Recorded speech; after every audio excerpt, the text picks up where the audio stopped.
नमस्कार. राजेश रेसिपीजमध्ये आपल्या सर्वांचं पुन्हा एकदा स्वागत. आज जेवणामध्ये पालक बटाटा पुदिनेवाला हा प्रकार मी करणार आहे. त्यासाठी लागणारं साहित्य: तळलेले बटाट्याचे तुकडे, बारीक चिरलेला कांदा, आलं लसूण मिरची त्याची पेस्ट आणि ही पुदिनाची पेस्ट. आता हे म्हणाल हा पुदिना कसा, तर याच्यासाठी एक टिप: पुदिना आपण दरवेळेस आणतो आणि तो बराच वेळा खराब होऊन वाया जातो. त्यापेक्षा आणलेला पुदिना पानं काढायची, स्वच्छ धुवायचा आणि त्याची बारीक पेस्ट करून आईस क्यूब्सच्या ट्रेमध्ये ठेवून त्याचे क्यूब्स करून घ्यायचे. आपल्या रेसिपीसाठी अगदी नेहमी थोडाच लागत असतो, पण तेवढाच तो कमी पडतो. तेव्हा ही पुदिन्याची क्यूब, थोडं लोणी, पालक ब्लांच करून त्याची केलेली पेस्ट आणि दही. आता आपण रेसिपीला सुरुवात करू आणि मसाले जसे जसे मी वापरणार आहे तसे तसे ती दाखवत जाईल.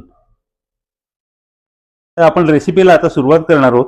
तेल गरम करून झालेलं आहे, त्याच्यामध्ये हा बारीक चिरलेला कांदा आपण घालणार आहोत.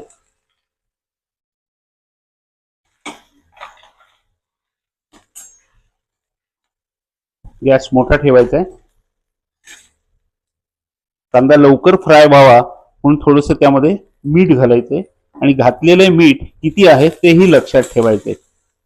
पालक मध्ये सुद्धा क्षाराचं प्रमाण जास्त असतं, त्यामुळे मीठ जास्त होणार नाही याची आपल्याला काळजी घ्यायला लागते.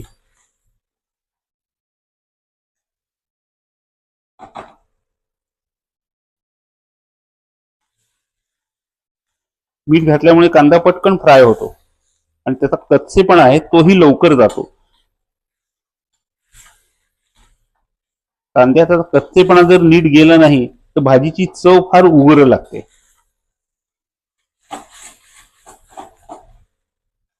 तर ह्या स्टेजला आपण थोडस लोणी घालूया त्यामध्ये.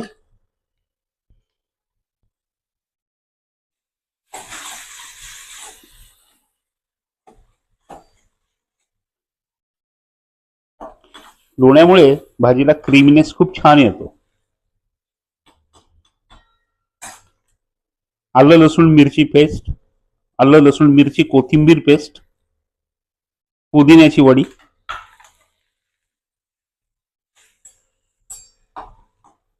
फ्रोझन असली तर ती या हीट मध्ये बरोबर सगळी मेल्ट होऊन जाते.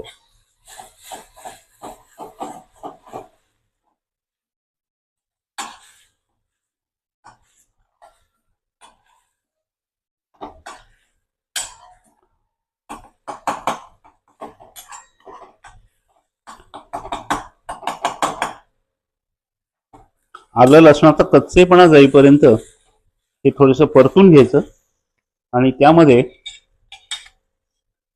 एक मोठा चमचा भरून दही घालायचं.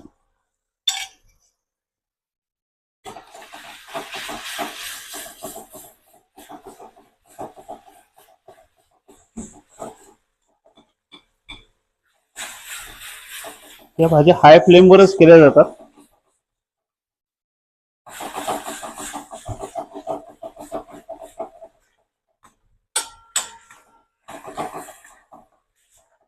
दही आपलं छान मिक्स झालंय मसाल्यामध्ये. आता आपण कोरडे मसाले घालणार आहोत. हळद, तिखट,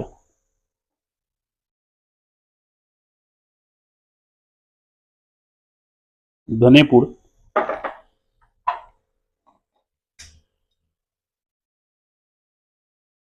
जिरेपूड,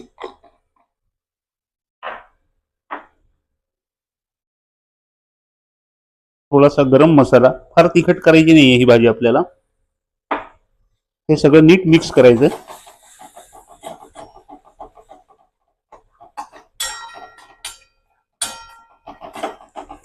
गॅस थोडासा मोठा करायचा. हे नीट परतून घ्यायचं. मसाले चांगले फ्राय झाले पाहिजे.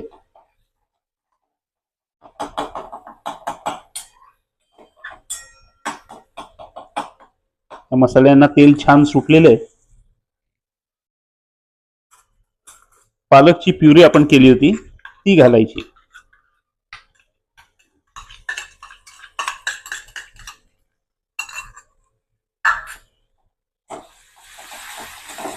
गॅस थोडासा बारीक करायचा, नाही तर आपले मसाले सगळे जळून जातात.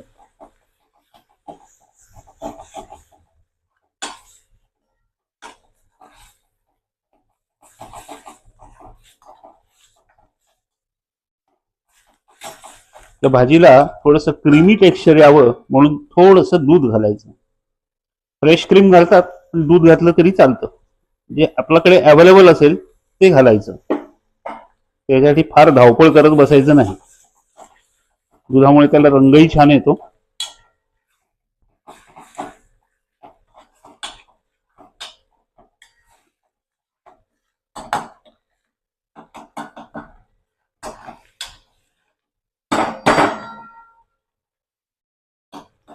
यामध्ये असल्यास कसुरी मेथी घालायची, नसली तरी चालते. मसाल्याला छान तेल सुटले.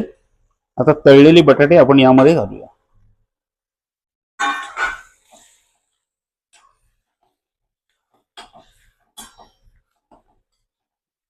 आपली भाजी अगदी तयार होतीये. आता ह्या स्टेजला थोडीशी त्याची आपण चव बघायची. मीठ बघून त्याप्रमाणे आपल्याला ठरवायला लागतं अजून घालायचं का नाही.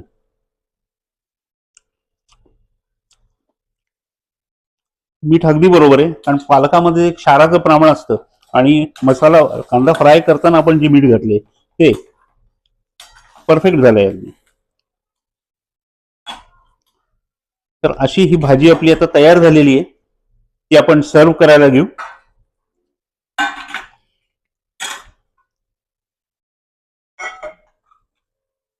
गॅस बंद आठवणीने.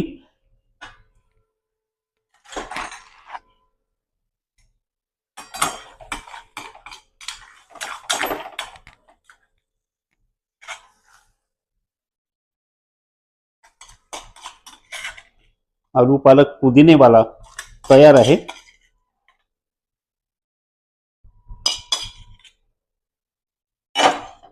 तो सर्व करताना त्याच्यावर चीज किसून घालायचं. छान रिचनेस येतो त्याला आणि टेस्टही छान लागते. तर आपला आलू पालक पुदिनेवाला ही रेसिपी तयार आहे. ही रेसिपी तुम्हाला आवडली असेल तर लाईक करा, शेअर करा आणि सबस्क्राईब करा. तर आपला आलू पालक पुदिनेवाला ही रेसिपी तयार आहे. ही रेसिपी तुम्हाला आवडली असेल तर लाईक करा, शेअर करा आणि सबस्क्राईब करा.